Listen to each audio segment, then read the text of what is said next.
مسلمون يا أيها الناس اتقوا ربكم الذي خلقكم من نفس واحدة وخلق منها زوجها وبث منهما رجالا كثيرا ونساء واتقوا الله الذي تساءلون به والأرحام إن الله كان عليكم رقيبا يا أيها الذين آمنوا اتقوا الله وقولوا قولا سديدا يصلح لكم أعمالكم ويغفر لكم ذنوبكم ومن يطع الله ورسوله فقد فاز فوزا عظيما أما بعد اللهم صل على نبينا الكريم الحبيب مصطفى محمد صلى الله عليه وسلم وعلى آله وصحبه ومن تبعهم بإحسان إلى يوم الدين ثم أما بعد Ikhwani fid din wa akhwati fid din, a'azzani Allah wa iyyakum. Saudara-saudari sekalian yang semoga dimuliakan oleh Allah Subhanahu wa taala. Alhamdulillah pada kesempatan pagi hari ini Allah Subhanahu wa taala masih memberikan anugerah kenikmatan kepada kita semua. Nikmat sehat, nikmat waktu luang, umur, serta semangat kita untuk saling bermuzakarah di dalam ketaatan, dalam kebaikan menuju jalan Allah Subhanahu wa taala. Dan ini adalah anugerah, kenikmatan yang selalu kita hadirkan di dalam hati kita, bahwa nikmat yang sangat pantas untuk kita syukuri. Kita bersyukur kepada Allah Subhanahu wa taala selalu. Salawat serta salam semoga selalu tercurahkan kepada junjungan kita Nabi besar Muhammadin sallallahu alaihi wasallam, kepada keluarga beliau, para sahabatnya, serta orang-orang yang senantiasa mempelajari dan beramal dengan ajaran Islam sampai akhir zaman. Bapak Ibu sekalian yang semoga dimuliakan Allah Subhanahu wa taala, melanjutkan pembahasan Bulughul Maram dengan syarahnya Tawdihul Ahkam yang disyarah oleh Syekh Ali Bassam, yang masuk ke dalam pembahasan Babu Sifatis Shalah. Babu Sifatis Shalah, bab tentang tata cara salat, sifat salat Rasulullah sallallahu alaihi wasallam. Sudah lewat bab tohara, bab tentang waktu sholat, kemudian hukum-hukum masjid, kemudian Al-Imam Ibnu Hajar melanjutkan tentang bab berikutnya sifatus sholat, tentang tata cara sholat Rasulullah sallallahu alaihi wasallam. Ikhwan sekalian yang dimuliakan Allah Subhanahu wa taala, di dalam kajian sifat sholat ini insyaallah kita berusaha untuk memaparkan bagaimana pendapat-pendapat ulama ahli sunnah ya di dalam setiap gerakan-gerakan sholat, setiap gerakan-gerakan sholat, termasuk bacaan-bacaannya.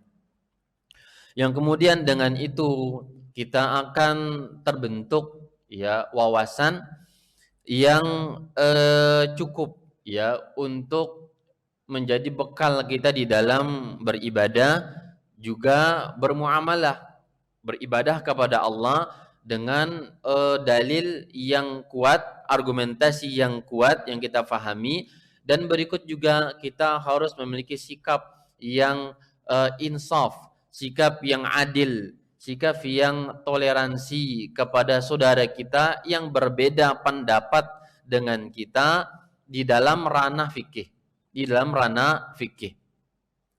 Maka sudah saatnya untuk kita mendalami Islam ini, sudah saatnya kita mendalami agama ini dengan luas, wawasan yang luas, sehingga lahirlah sifat tasamuh, sifat toleransi dalam diri kita yang membuat kita lapang dada di dalam kita bersikap melihat saudara kita yang berbeda dengan kita di dalam ranah fikih. Ini hal yang biasa dari kaum salaf, dari zaman salaf, bahkan sampai saat ini.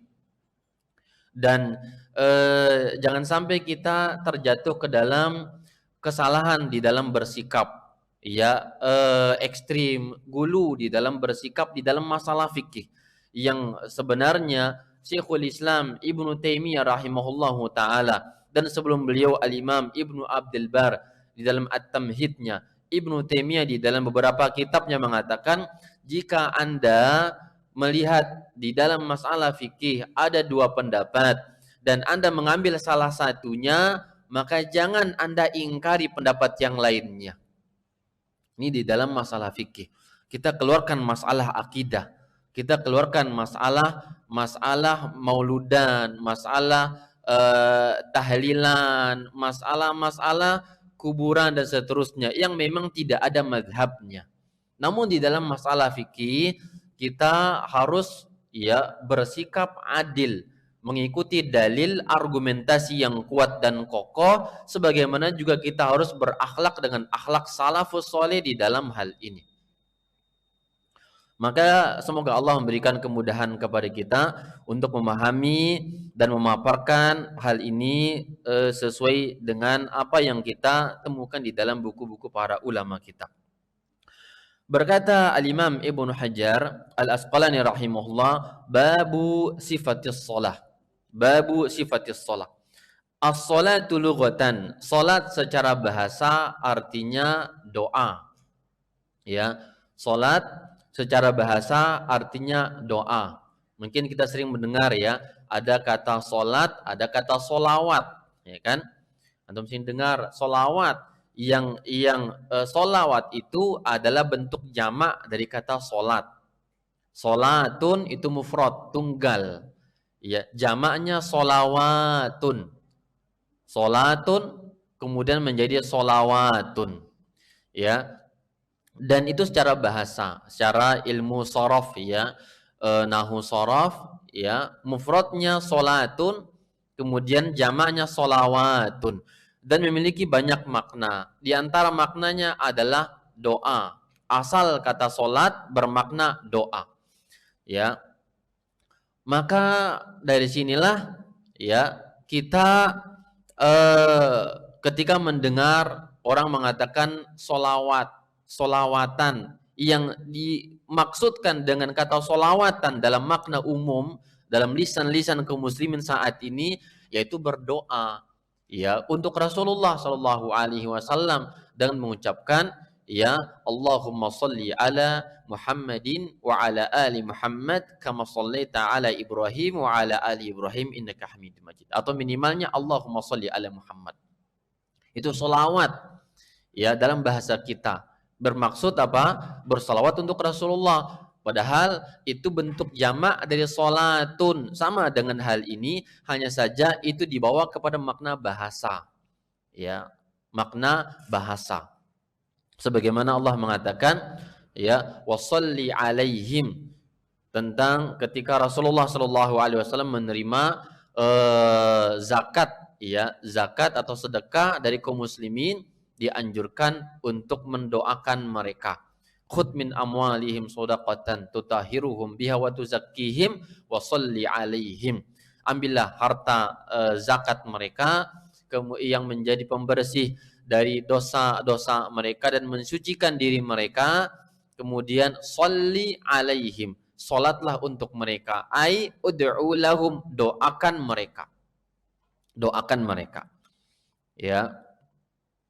Ini secara bahasa. Maka jelas ya, ada solat, ada solawat. Solat mufradnya, solawatun adalah jamaknya, ya, dan bermakna doa. Bermakna doa. Karena di dalam solat itu dominannya berisi doa. Dari awal kita mengerjakan solat, ya, baik gerakan maupun bacaannya, sunnah, gerakan fi'liyah ataupun qauliyahnya, itu semuanya mengandung doa. Doa dalam gerakan, ya, doa di dalam lisan-lisan kita di dalam salat tersebut. Kemudian secara syariat, ya, istilah syar'i dia adalah af'alun wa aqwalun, gerakan-gerakan serta bacaan-bacaan yang diawali dengan takbiratul ihram kemudian ditutup dengan salam, ya. Ini salat secara syariat. Berkata Syekh Ali Basam rahimahullahu taala, muqaddimatun, pengantar, pendahuluan. Sifatus salati hiyal hay'atul hasilatu fi salati bima laha minal arkani wal wajibati was sunani. Kata beliau, sifat salat, tata cara salat itu yang dimaksudkan adalah al hay'atul hasilah, ya, tata cara yang terjadi di dalam salat yang memiliki rukun-rukun, wajib-wajib, dan sunnah-sunnah. Itu namanya sifat salat. Terkandung di dalamnya rukun salat, ada wajib salat, ada sunnah-sunnah salat, ya, yang dikenal dengan sifatus salat. Wahiyya tubri'uz zimmata wa tusqitul wajiba idza addaha al-'abdu bi syurutiha wa arkaniha wa wajibatiha faqat. Dan salat ini, ya, melepaskan seseorang dari zimmah, tanggung jawab, ya, wa tusqitul wajib, menggugurkan kewajiban. Idza addaha, jika dilaksanakan oleh seorang hamba, bisyurutiha, dengan syarat-syaratnya, wa arkaniha, dengan rukun-rukunnya, wa wajibatiha faqat, dan dengan kewajiban-kewajibannya saja. Itu sudah dikatakan menggugurkan kewajiban. Tanpa sunnah sekalipun sudah cukup, ya. Jadi yang menggugurkan kewajiban, yang maksudnya yang sudah pantas standar mengerjakan sholat itu cukup ada rukun, ya, syarat dan wajib. Sunnah-sunnah nggak dilakukan, nggak apa-apa. Ya, artinya sudah selesai, sudah sah sholatnya, sudah mendapatkan ganjaran pahala orang tersebut. Nanti kita akan sebutkan mana sunnah sholat, mana rukun sholat, mana wajib sholat. Kita harus paham itu semuanya, ya. Barangkali selama ini kita tahu bahwa yang namanya menggerak-gerakkan jari itu sunnah, yang kalau ada orang yang tidak menggerakkan, ini sepertinya bukan sunnah. Nah, ini kesimpulan yang salah. Kesimpulan yang salah. Atau lagi misalkan ketika kita takbiratul ihram, kemudian kita bersedekap, Allahu Akbar, ya. Kemudian ini yang lumrah, ya, yang sering dan kita lakukan. Lalu kemudian kalau ada orang yang dia Allahu Akbar tidak bersedekap, ya, maka kita akan vonis ini sholat aneh dan tidak sah. Ini juga menjadi salah.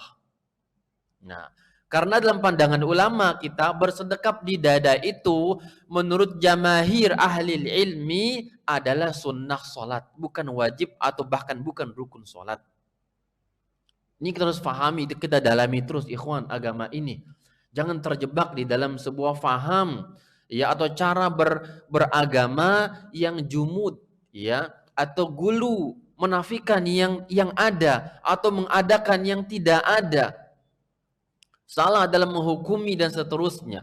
Ini penting. Maka kata beliau, salat yang dimaksudkan di sini yang menggugurkan kewajiban dan sudah melepaskan tanggung jawab adalah yang dilaksanakan dengan terpenuhinya syarat, rukun dan wajib. Sunnah-sunnahnya tidak usah. Maksud saya di dalam apa? Untuk standar kewajiban dan menggugurkan tanggung jawab. Ya. Mengerjakan sunnah sesuatu yang afdal tentunya, yang dituntut, yang kalau dikerjakan ada segudang kebaikan, ada segudang pahala dan tidak pantas untuk ditinggalkan. Ini sisi lain ya kita berbicara. Ya, ini sisi lain, sudut pandang lain yang berbeda. Namun tentunya bagi seorang muslim dia harus ada tamak akhirat, serakah kepada pahala akhirat, ya, maka sepantasnya untuk mengerjakan hal sunnah. Namun ingat, kita menilai standarisasi, ya, untuk sebuah sah tidaknya, salah tidaknya orang di dalam menjalankan itu, kita harus paham standar salah benarnya dulu, ya. Baik, ikhwan sekalian yang dimuliakan Allah Subhanahu wa taala, itu semuanya akan kita lewati nanti di dalam semua gerakan-gerakan itu. Kita berusaha untuk lebih objektif, insaf di dalam memaparkan mazhab-mazhab ulama, ya. Karena kita tahu ya saat ini fitnah, ya, zaman fitnah. Ya, orang tidak bagus, tidak layak berbicara agama kalau dia nggak paham fikih-fikih semacam ini. yang kemudian cenderung menggiring orang kepada sebuah opini yang seakan-akan memaksakan pendapat kepada orang lain yang memang di sana ada ruang untuk bertoleransi, yang memang itu merupakan adab dan akhlak para salafus salih dalam hal ini. Kata beliau, wahya a'zamul ibadati wahya a'zamul ibadati wasilatan ila mardatillahi ta'ala wa husuli thawabihi idza sahaba ada al-wajibati al-khushu'a wal khudu'u wat tuma'ninatu wa jam'ul qalbi 'ala Allah ta'ala bihaitsu yu'addiha حال المراقبة لله تعالى والتفكير والتدبر لما يقول من القراءة والذكر والدعاء ولما يفعل من هيئات القيام والركوع والسجود والقعود. Kata beliau, salat ini adalah a'zamul ibadat, adalah ibadah yang sangat agung, ya, yang sangat besar, wasilatan ila mardatillah, untuk mencapai ridha Allah Subhanahu wa taala. Wa husuli thawabihi, dan untuk menggapai pahala-pahala dari Allah Subhanahu wa taala. Jika dibarengi pelaksanaan kewajiban-kewajibannya itu dengan adanya kekhusyuan, kekhuduan, ketenangan dan tuma'ninah, ya, ketenangan diri di dalam pelaksanaannya. Dan juga jika diikuti, ya, dengan adanya jam'ul qalbi 'ala Allah, ketenangan dan berkumpulnya hati menuju Allah Subhanahu wa taala ketika dilaksanakan salat tersebut. Bihalil muraqabati lillah, dalam kondisi muraqabah, merasa diawasi, dilihat, atau bahkan merasa melihat Allah Subhanahu wa taala. Wat tafkir, memikirkan, wat tadabbur, mentadabburi, ya, apa yang dibaca dari bacaan-bacaannya, zikir-zikirnya, serta doa-doa yang dilantunkan di dalamnya. Walima yaf'alu min hayatil qiyam, dan dengan apa yang dilakukan juga di dalamnya berupa ruku dan sujud dan qu'ud dan duduk. Ini semuanya adalah mengarah kepada sebuah nilai keagungan untuk menggapai ridho Allah Subhanahu wa taala. Orang yang duduk sesama manusia saja itu sopan, merasa rendah, harus menghormati. Sujud apalagi hina, ruku ia merendahkan diri kepada mereka. Maka kepada Allah ini harus hadir pengagungan, kerendahan diri, kehinaan diri kita kepada Allah bersamaan dengan khusyuk dan ketenangan, ya, di dalam gerakan, dan juga doa-doa ini dituntut harus ada karena mengandung sebuah sarana pengantar kita untuk pengagungan kepada Allah Azza wa Jalla, serta dengan cara itulah Allah Azza wa Jalla akan melimpahkan pahala besar dan gugurnya dosa-dosa kita di dalam gerakan solat itu. Maka dari sini kata salafus saleh, kata para ulama, ya, solat yang terbaik itu adalah yang panjang berdirinya dan juga panjang sujud dan rukuknya, karena mengandung keutamaan besar. Pengagungan kepada Allah di sana hadir, yang berikutnya berguguran dosa-dosa hamba di dalam gerakan-gerakan tersebut. Dan juga kesempatan untuk kita melantunkan doa-doa kita kepada Allah Azza wa Jalla. Sebagaimana kita tahu dari para salafus saleh, Imam Ahmad mengatakan, aku mendoakan sekian banyak orang dari para guruku, orang-orang saleh di kalanganku, di kala itu di dalam sujud-sujudku, kata Imam Ahmad ibn Hanbal, tempat kita bermunajat kepada Allah Subhanahu wa taala. Maka ya penting untuk kita dalami terus, kita fahami, sudahkah ada di dalam diri kita ketika sujud dan ruku itu penghayatan, ya, penghayatan diri bahwa kita ini rendah, sedang berada di hadapan zat yang sangat dahsyat, zat yang sangat besar, Allah Subhanahu wa taala. Sudahkah ada pengagungan kepada Allah itu yang melebihi pengagungan kita kepada manusia, ketika kita berjalan kemudian kita menunduk hormat kepada mereka, ketika kita duduk menghormati yang lain duduk, maka ada pengagungan, sudahkah itu lebih besar kepada Allah kita berikan daripada kepada manusia, kepada makhluk Allah Subhanahu wa taala. Maka ini yang membuat salat ini merupakan rukun kedua setelah syahadataini. Karena untuk mewujudkan ungkapan penghambaan, ungkapan tauhid, ungkapan kehinaan dan merasa hamba dan budak Allah jelas sekali di dalam gerakan solat itu. Rukuk dan sujud itu penghinaan. Namun apakah ada orang-orang yang tidak menghadirkan itu di dalam solat? Masih ada. Ya, solat hanya berupa gerakan kosong tanpa penghayatan dan pembawaan kepada penghinaan dan penghambaan kepada Allah Subhanahu wa taala. Wa qala al-Ghazali rahimahullah, al-Imam al-Ghazali rahimahullah. Imam Ghazali ini maklum ya, seorang ulama ahli sunnah. Salah seorang ulama ahli sunnah yang taubat dari ilmu filsafat, ilmu kalam, dan beliau adalah ulama ahli sunnah wal jamaah yang terkadang disalahfahami, disalahgunakan oleh sebagian orang, dikenal sebagai orang sufi, ya, orang sufi, seorang tasawuf dan guru tasawuf kata mereka, itu kesalahan besar, ya.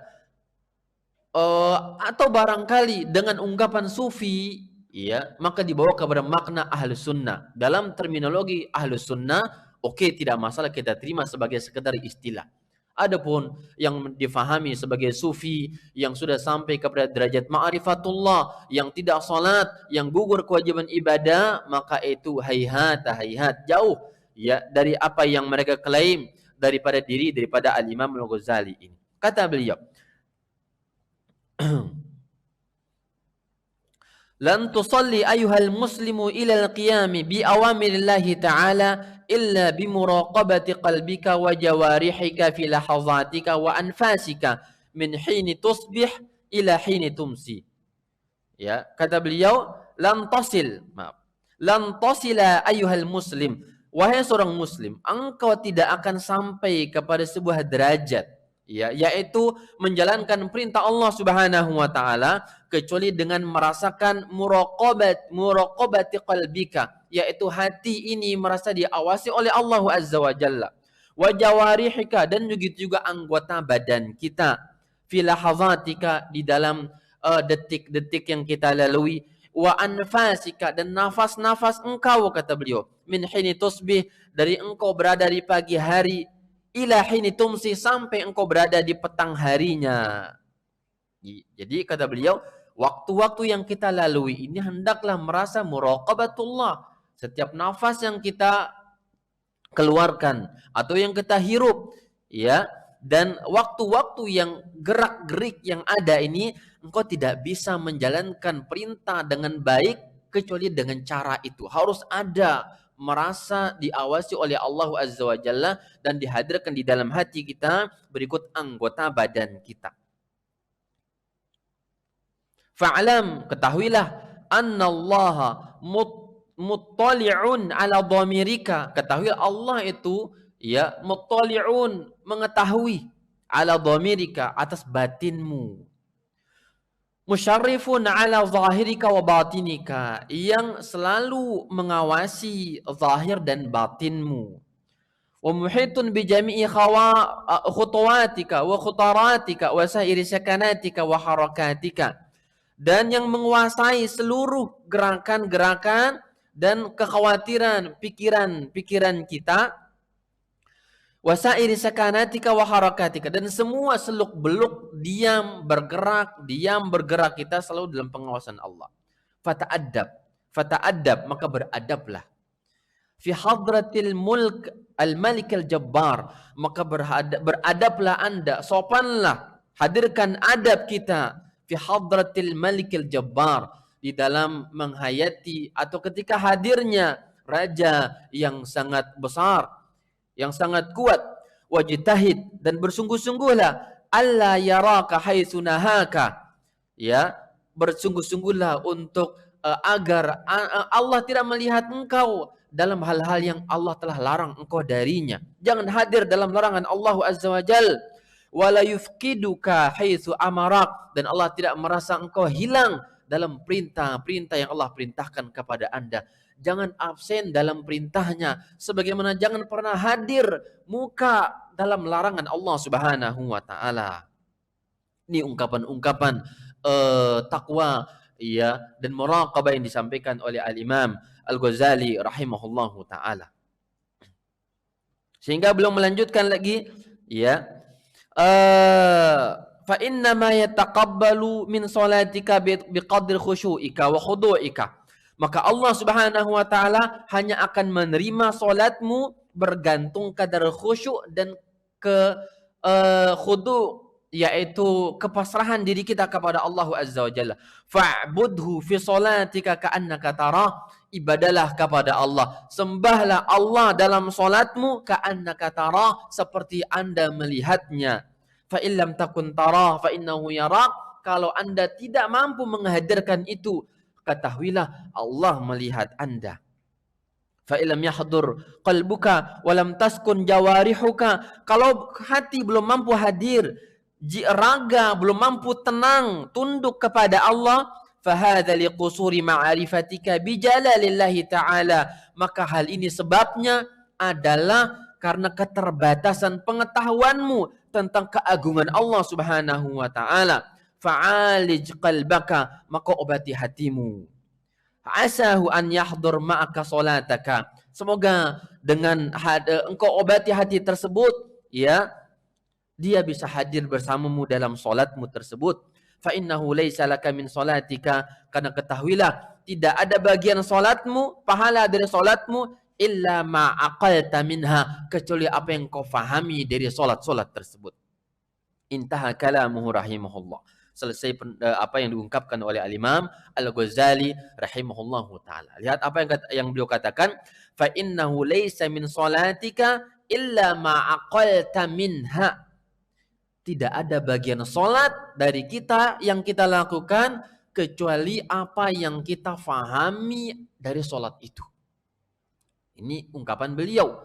Ya, Masya Allah. Artinya bahwa kalau ada orang sholat isinya melamun dari takbir sampai salam, maka yakin nggak dapat apa-apa. Nggak ada apa-apanya. Silih berganti, datang pikiran bisnis, datang pikiran rumah tangga, datang pikiran pekerjaan, datang pikiran sengketa dengan manusia satu, dengan manusia yang dua, dengan tetangga, dengan atasan, dengan bawahan, dengan silih berganti datang pikiran ini, ya. Dan sampai hal itu berlalu sampai salam, kata Imam Ghazali, Anda tidak dapat apa-apa, nol dari gerakan itu, nol, kosong, ya, nggak dapat apa-apa. Karena Anda tidak mendapatkan apa-apa kecuali dari apa yang Anda fahami dari sholat. Penghayatannya ada tidak? Hadir nggak hatinya? Lembut tidak hatinya di dalam sholatnya? Takut nggak kepada Allah? Tambah cinta tidak? Atau menggugurkan kewajiban yang hanya menggugurkan kewajiban sekedarnya saja tanpa berbekas apa-apa di dalam diri, baik di dalam melaksanakannya atau bahkan setelah melaksanakannya. Ikhwan sekalian yang dimuliakan Allah Subhanahu wa taala. Ini sedikit muqaddimah yang disampaikan oleh Al-Imam Syekh Ali Bassam, kutipan dari ungkapan Syekh Al-Imam Al-Ghazali rahimahumallahu taala. Hadis pertama di dalam bab ini. Kata beliau, Al-Imam Ibnu Hajar Al-Asqalani rahimahullah, wa an Abi Hurairah radhiyallahu an. Pak Umar bisa baca? Baik. Tafadhal.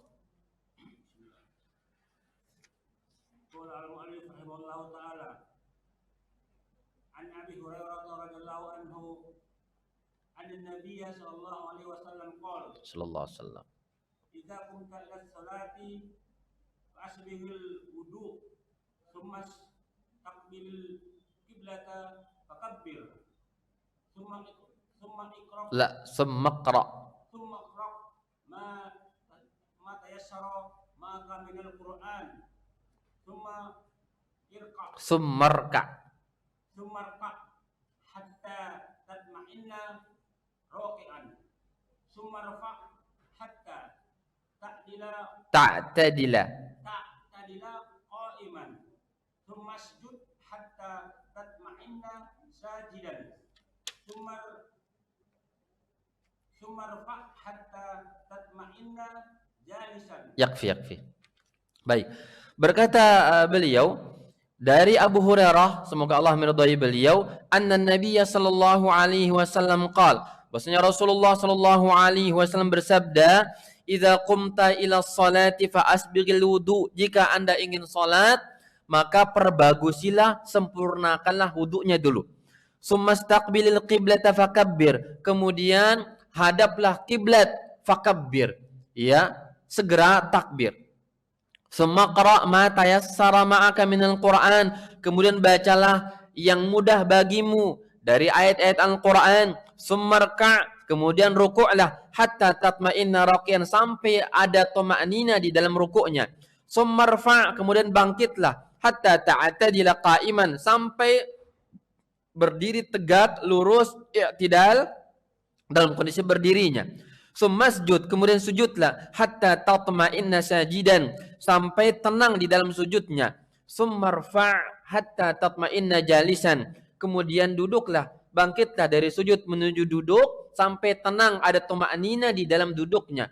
Masjud hatta tatma'inna sajidan, kemudian sujudlah sampai ada ketenangan, tuma'nina di dalam sujudnya.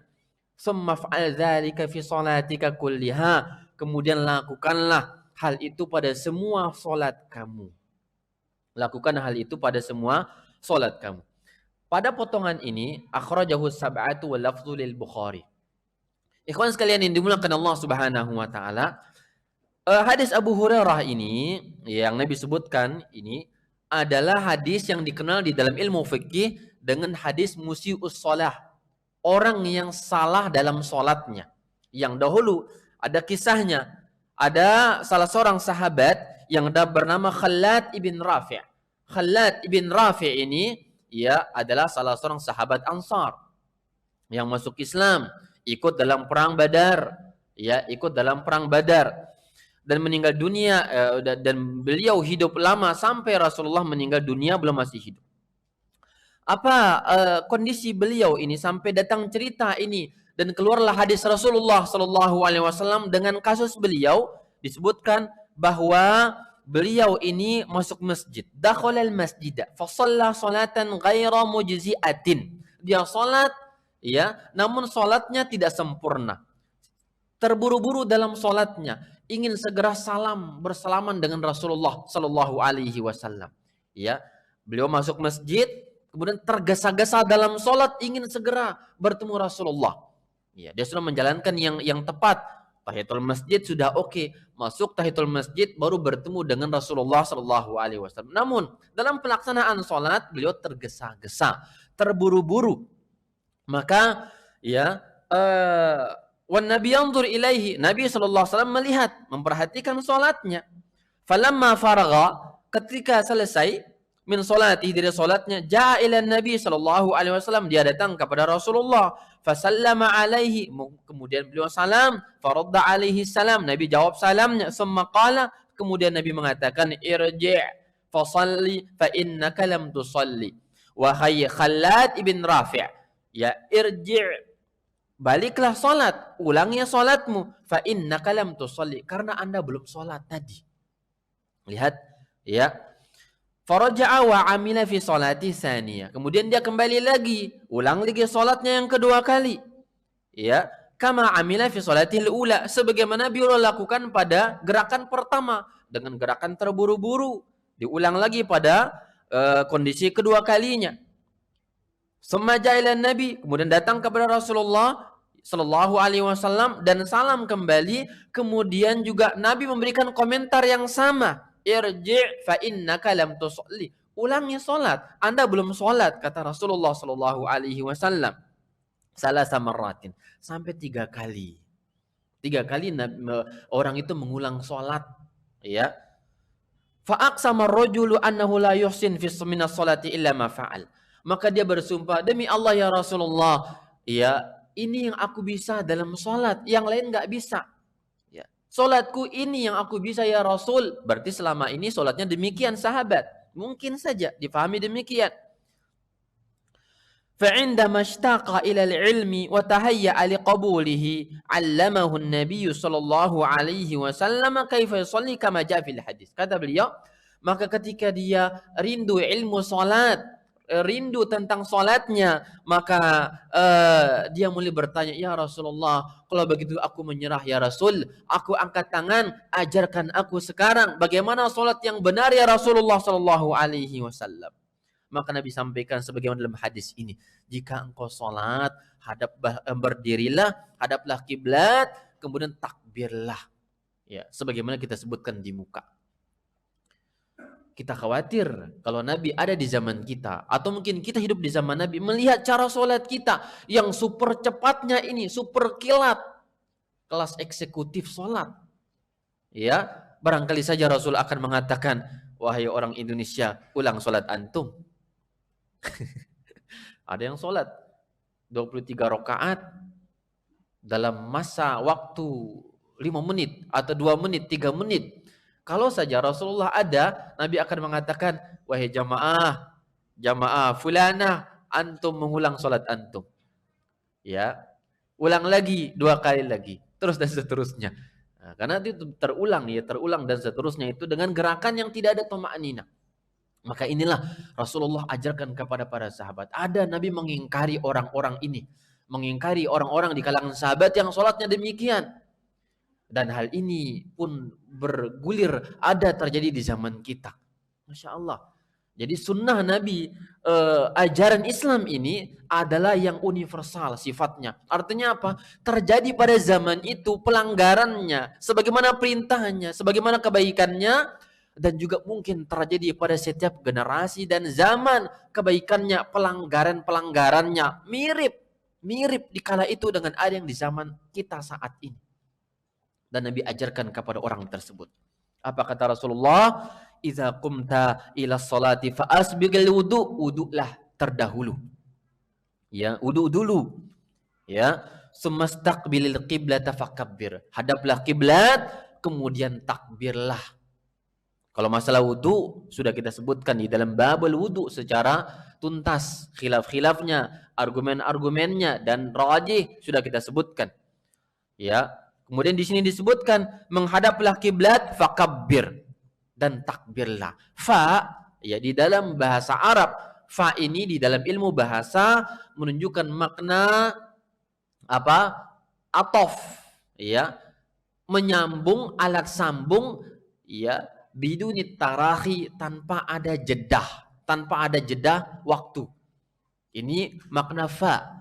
Ada di dalam bahasa Arab itu huruf atof, ya, huruf sambung, ada wa, ada fa, ada summa, ada lakin, ada la, gitu kan? Ya. Nah, maka semua huruf-huruf itu memiliki makna tersendiri. Wawu memberikan makna mutlaqul jama', ya, murni kebersamaan itu wawu.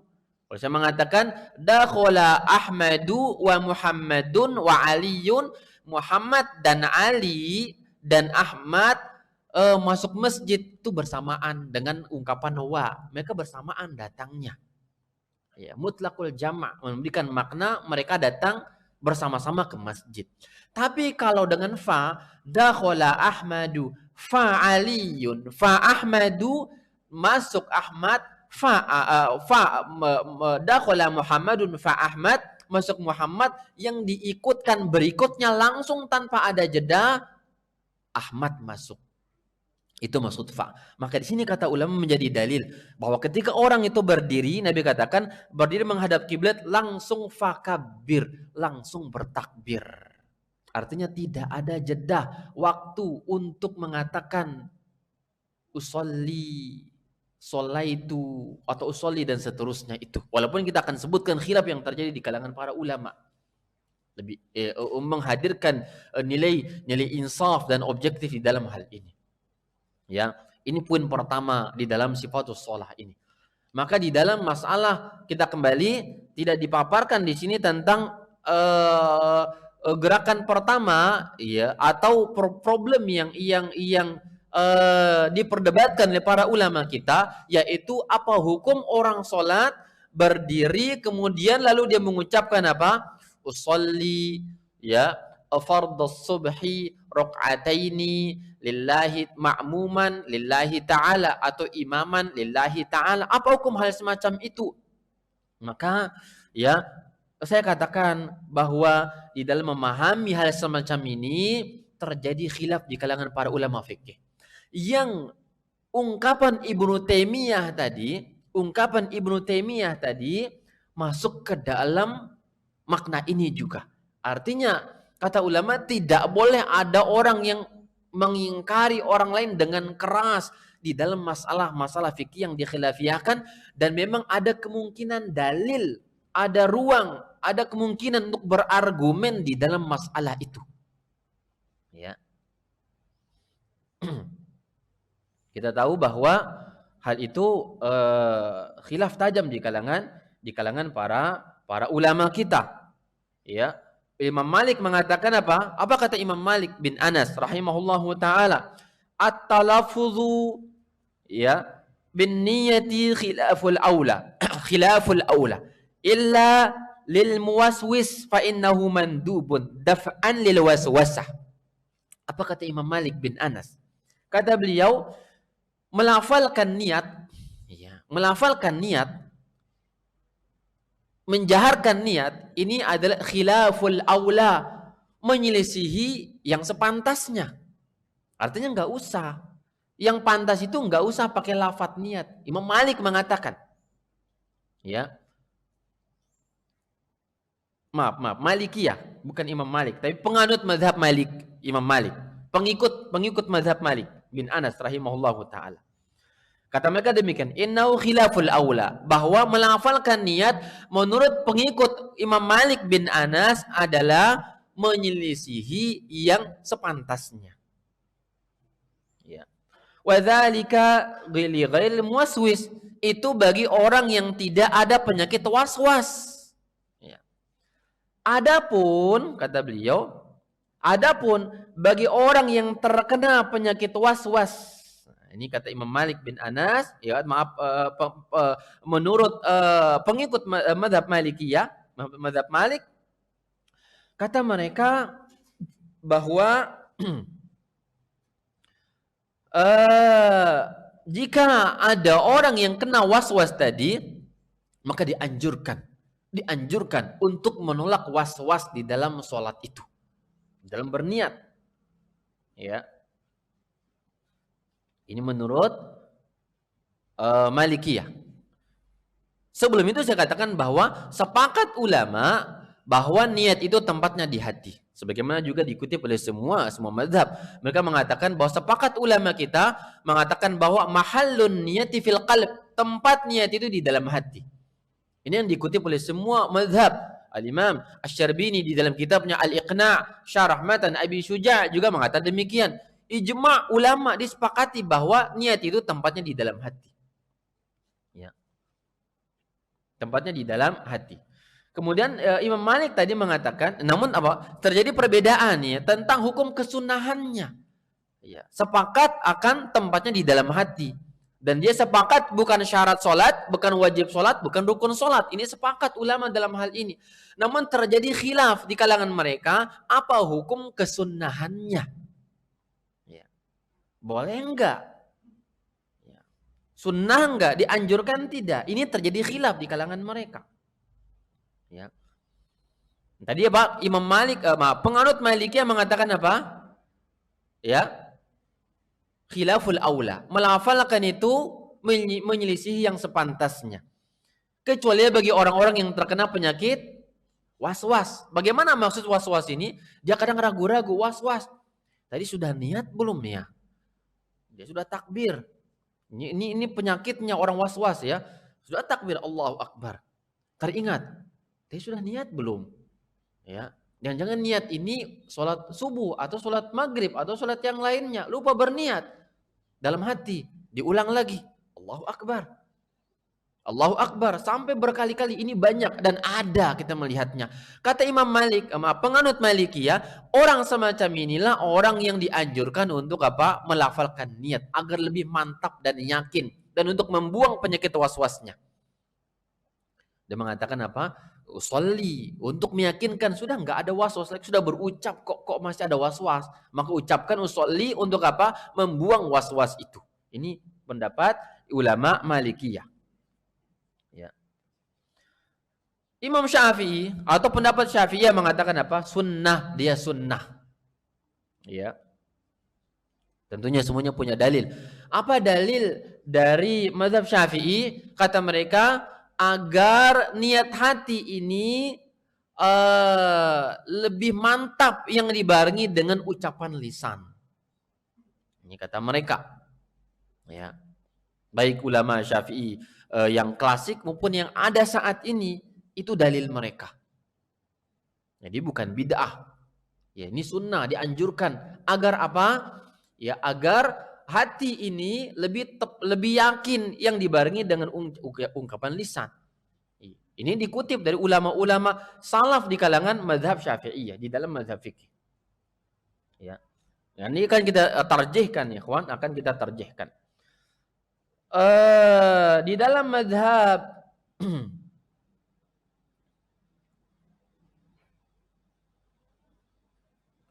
Ahmad, ya, di dalam mazhab Ahmad mereka mengatakan bahwa Al-Imam Ibnu Qayyim mewakili dalam hal ini, ya, kata beliau bahwa hal ini terlarang dan tidak boleh mengucapkan usolli semacam itu, atau nawaitu dalam wudu, misalkan nawaitul wudu'ah, atau usolli dalam salat, atau nawaitu sauma untuk berpuasa, atau nawaitu zakata untuk berzakat, nawaitu sedekah untuk sedekah. Ya. Kata Al-Imam Ibnu Qayyim, ya, berikut gurunya Syekhul Islam Ibnu Taimiyah rahimahullahu taala, beliau mengatakan bahwa hal ini adalah sesuatu yang ya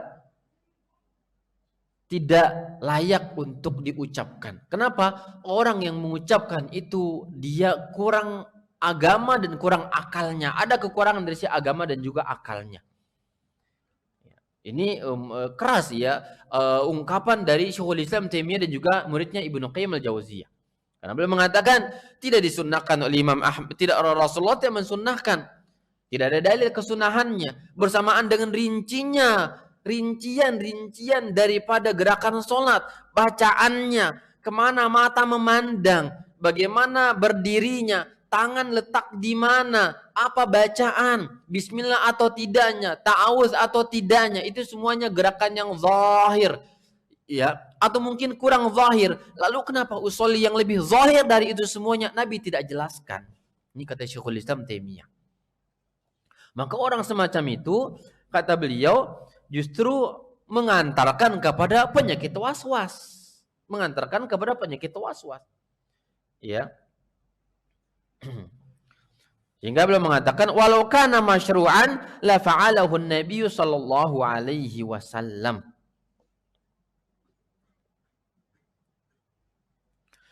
Dan pendapat yang mengatakan bid'ahnya atau tidak tepatnya akan talafut bin niyah itu ya adalah pendapat yang lebih sahih, kata Syekhul Islam Taimiyah. Ya. Jadi orang itu adalah orang yang lemah akal dan agama. Bagaimana lemah agama? Karena dia bid'ah. Dia menambah agama, maka kuranglah nilai agamanya karena dia menambah syariat. Ini namanya kelemahan agama. Jadi bid'ah itu kelemahan, bukan sesuatu yang besar. Adapun kelemahan akalnya, ya, maka orang itu kedudukannya sama dengan orang yang ingin makan, lalu mengatakan ketika ingin makan, ya, nawaitu ta'ama, saya berniat untuk makan, diucapkan. Ingin mandi, nawaitul ghusla, diucapkan lagi. Ingin pakai baju, nawaitu ilbasal malabis. Ingin berkendaraan, nawaitu rukubas sayyarah. Ingin dan seterusnya. Ini kata kelemahan dalam akal semacam ini. Ya. Ini kata Syekhul Islam Taimiyah rahimahullahu taala. Kenapa demikian? Bukankah di dalam hal-hal mubah itu terkandung makna ibadah? Bukankah di dalam hal-hal mubah terkandung makna ibadah? Lalu kenapa tidak ada ungkapan itu dari semua mereka orang yang cinta dengan ibadah kepada Allah? Dari kalangan salaf, sahabat, tabi'in, dan imam yang 4 itu. Secara nas dari mereka, kata beliau,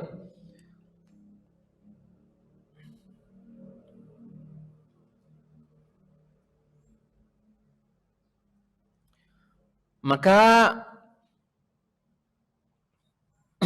beliau juga mengatakan al-jahru bi lafdhin niyyati aidan manhiyun anhu inda Syafi'i wa sa'iri a'immatil Islam. Ya, Syekhul Islam juga mengatakan bahwa melihat kepada pokok mazhab, ya, maksud saya 4 ulama yang menjadi panutan di dalam mazhab, kata beliau, hal ini terlarang menurut Imam Syafi'i, ya, menurut yang lainnya, dan semua para ulama Islam itu hal ini dilarang. Wa fa'ilu dzalika musii'un, dia telah melakukan apa? Kesalahan. Wa in i'taqada dzalika dinan faqad kharaja an ijma'il muslimin. Kalau dia meyakini itu bagian dari agama, maka dia telah keluar dari ijma' kaum muslimin. Wa yajibu nahyuhu, wajib untuk dicegah orang itu. Ya. Wajib untuk dicegah dan dilarang, ya, untuk melakukan hal semacam itu. Ini kata Syekhul Islam Taimiyah rahimahullahu taala. Beliau berisyarat di dalam ungkapan ini, ya, di dalam 2 makna kita simpulkan kata ulama, bahwa khilaf di dalam masalah niat ini adalah khilaf yang tidak mu'tabar. Tidak mu'tabar. Sehingga keras ungkapan Syekhul Islam Taimiyah. Bukankah beliau tadi yang mengatakan khilaf di dalam masalah fikih nggak boleh ada pengingkaran, nggak boleh keras-kerasan kalau khilaf di dalam masalah fikih. Namun kenapa muncul ini dari beliau mengatakan apa? Bahwa hal ini kalau ada orang yang meyakininya, orang itu keluar dari ijma' kaum muslimin. Berisyarat bahwa khilaf di dalam hukum talaffuz bin niyyah, dia adalah khilafun ghair mu'tabar, khilaf yang tidak dianggap di dalam masalah fikih. Karena tidak ada dalil yang mustanad, satu pun dalil tidak ada. Namun ulama belakangan. Namun demikian kita berikan penghormatan kepada para ulama kita. Oke, kita hargai pendapat Anda. Mereka bawa dalil ABC dan di antara dalilnya adalah qiyas, kata mereka. Qiyas kepada haji. Dalam talbiyah haji, orang berniat yaitu apa? Labbaik Allahumma hajjan wa umratan. Dalam dia berumrah atau berhaji, dari miqat memakai pakaian ihram, dia bertalbiyah. Niat hajinya di situ. Yang walaupun jika tidak melafalkan talbiyah dengan niat dalam hati sudah sah. Sebagaimana mereka katakan juga di dalam sholat. Nggak ada lafaz usolli atau nawaitu, dengan cukupnya di dalam hati sudah sah. Ini ijma' di kalangan mereka. Melafalkan apa tadi? Khilaf di kalangan para ulama. Syafi'iyah mengatakan sunnah. Imam Malikiyah mengatakan apa? Khilaful aula. Kecuali orang yang sakit waswasah. Kecuali bagi orang yang sakit waswasah. Kita katakan bahwa wallahu taala a'lam bissawab, ya, bahwa pendapat yang rajih, yang kuat di dalam hal ini, bahwa hal semacam itu tidak usah dilafalkan, tidak disyariatkan. Namun ingat, ya, bahwa kita ada sikap di dalam hal ini. Jadi di kalangan ulama mereka dari abad ke-7 ke-8 Hijriah, para ulama itu sudah, ya, memfatwakan demikian. Imam Asy-Syarbini, ya, atau yang lain As-Suyuti, ya, termasuk An-Nawawi. An-Nawawi mengatakan sebagaimana dikutip oleh Asy-Syarbini, ya, An-Nawawi hidup di abad ke-5 atau ke-6 Hijriah. Beliau termasuk ulama mazhab yang mengatakan sebenarnya tidak usah untuk itu. Ya. Tidak usah untuk melafalkan niat. Dalam sebagian mazhab Syafi'i mewajibkan hal itu. Ini yang keras pengingkaran ulama kepada mereka yang mewajibkan untuk melafalkan niat. Ya. Sudah ada di zaman Imam Nawawi rahimahullah ta'ala, bahkan dari orang-orang sebelum beliau, Al-Imam Ar-Rafi'i, ya, An-Nawawi atau yang lainnya. Sudah ada fatwa semacam ini. Nah, sehingga kita ada sikap. Dalam khilaf semacam ini kita butuh sikap. Ya. Dalam pandangan Syekhul Islam Taimiyah dan juga Ibnu Qayyim Al-Jauziyah, ya, dan ulama-ulama belakangan seperti Syekh bin Baz, Syekh Utsaimin dan yang lainnya, mereka mengatakan ini perkara bid'ah. Bid'ah di dalam ijtihad, ya. Ijtihad. Jangan disalahfahami bahwa bid'ah ini akan membuat mereka masuk neraka dan seterusnya misalkan. Yang buat mereka kepanasan terkadang. Kok saya sholat hanya sekedar mengucapkan sholli kok masuk neraka? Ya.